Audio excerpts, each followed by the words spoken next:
किशन अपने पड़ोसी अली के साथ कोचिंग सेंटर में पढ़ने जाता था।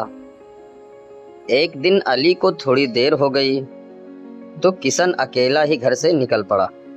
सुनसान सड़क के फुटपाथ पर बैठे एक बाबा ने उसे आवाज दी, है बालक, तुझे पढ़ना लिखना बहुत अच्छा लगता है। पढ़ा लिखा कहलाने का बहुत शौक है। पास आ और फकीर की दुआएं लेता जा, कामयाबी तेरे कदम चूमेगी। किशन डरते डरते बाबा के करीब आकर चुपचाप खड़ा हो गया। किस जमात में पढ़ता है? बाबा ने पूछा। जी कॉलेज में। किशन ने बताया। बहुत खूब, जरा अपना दायां हाथ दे, देखता हूँ क्या कहती हैं तेरी किस्मत की लकीरें।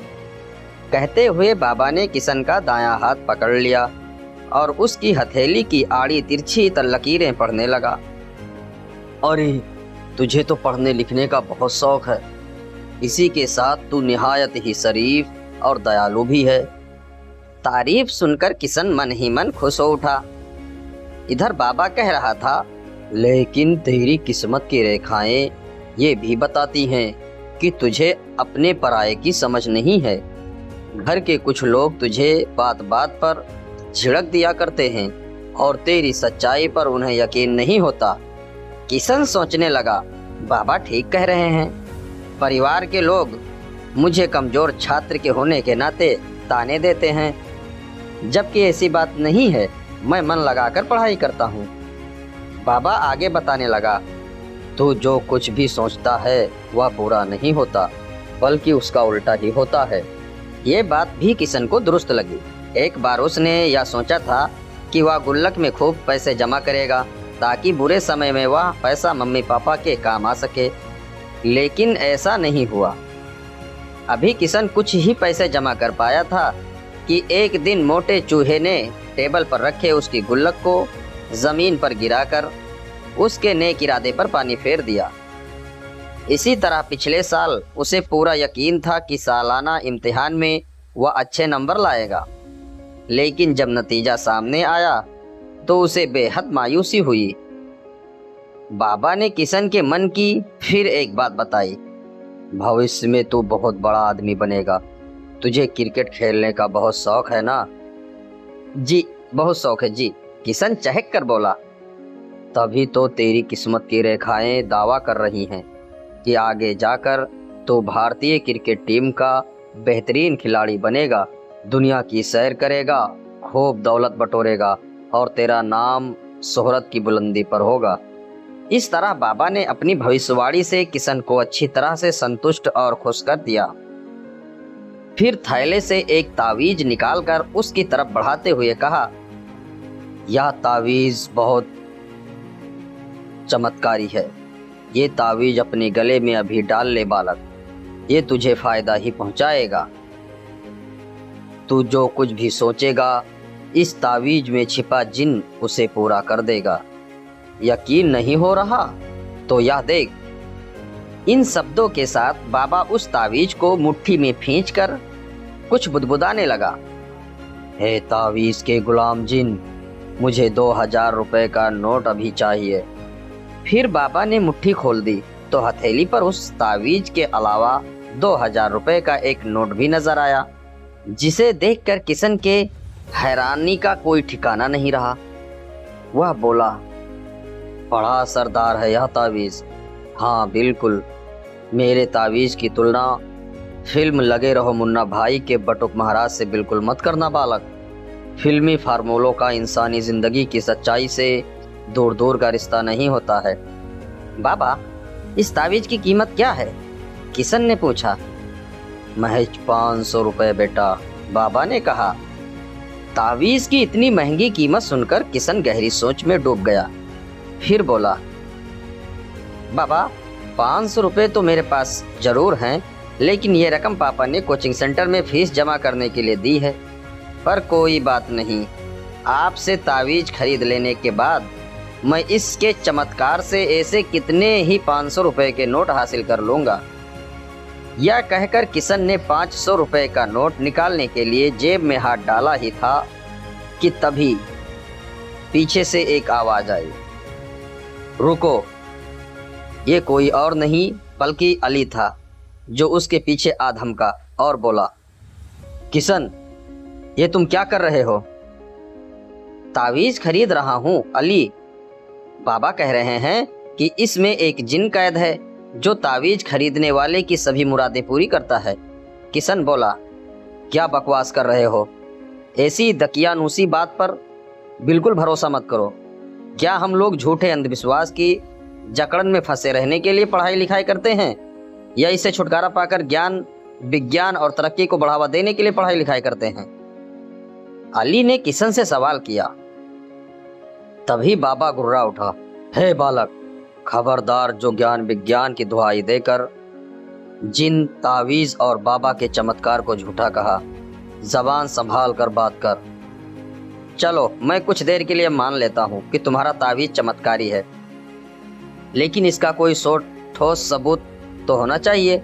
अली बोला। बाबा के बजाय किशन बोला, अली, मेरा यकीन करो, ये तावीज वाकई चमत्कारी है। बाबा ने अभी थोड़ी देर पहले इसमें समाये जिन को आदेश देकर उससे 2000 रुपए का एक नोट मंगवाया था। अली बोला, अरे नादान, तेरी समझ में नहीं आएगा। ये सब इस पाखंडी बाबा के हाथ की सफाई है। तुम रोजाना घर से निकलते हो ट्यूशन पढ़कर ज्ञानी बनने के लिए, लेकिन ये क्या, आज तो तुम एक सड़क छाप बाबा से अंधविश्वास और नासमझी का पाठ पढ़ने लगे हो। अली के तेवर देखकर बाबा को यकीन हो गया था कि वह उसकी चालबाजी का पर्दाफाश करके ही दम लेगा। इसलिए उसने अली को अपने चमत्कार से भस्म कर देने की धमकी देकर शांत करना चाहा, लेकिन अली डरने के बजाय बाबा से उलझ पड़ा।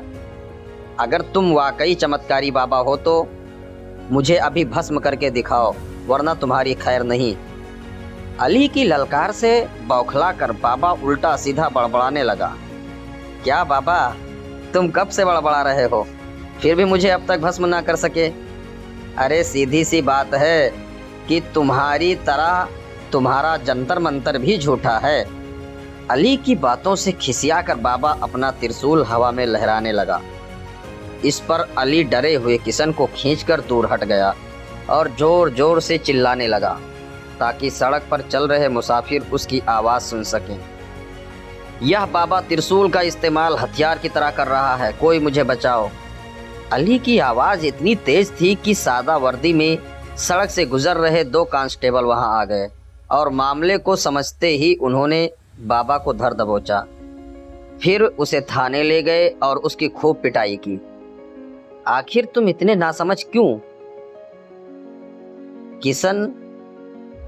भीड़ छटने के बाद अली ने किशन पर नाराजगी जताई तो वह बोला, मैं हैरान हूं कि बाबा अगर गलत इंसान थे तो फिर उन्होंने मेरे हाथ की लकीरें पढ़कर मेरे मन की सच्ची बातें कैसे बता दी? अली बोला, बाबा ने यह भविष्यवाणी की होगी कि तुम पढ़ने लिखने में तेज हो, तुम बहुत अच्छे बालक हो, लेकिन लोग तुम्हें समझने की कोशिश नहीं करते। तुम जो कुछ सोचते हो उसका बिल्कुल उल्टा होता है। कमाल है, मेरे और बाबा के बीच की बातें तुम्हें कैसे मालूम हुई अली? पूछते हुए किशन अली को हैरानी की नजरों से देखने लगा। अली बोला, इतने हैरान क्यों हो किशन? ये कमाल नहीं है बल्कि आम बात है।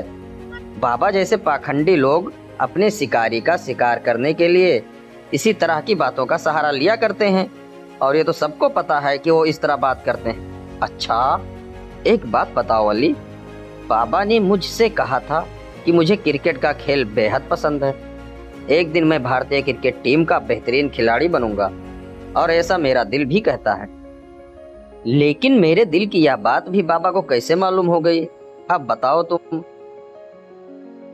दरअसल भारत में क्रिकेट एक मशहूर खेल है। इसे बच्चे, बूढ़े, जवान सभी पसंद करते हैं। तभी तो उस पाखंडी ने तुम्हें यह सपना दिखाया कि एक दिन तुम भारतीय क्रिकेट टीम के खिलाड़ी बनोगे। किशन अली की बातें बड़े गौर से सुनते सुनते बोला, अच्छा, एक बात बताओ दोस्त, क्या मैं वाकई कभी बड़ा आदमी नहीं बन सकूंगा?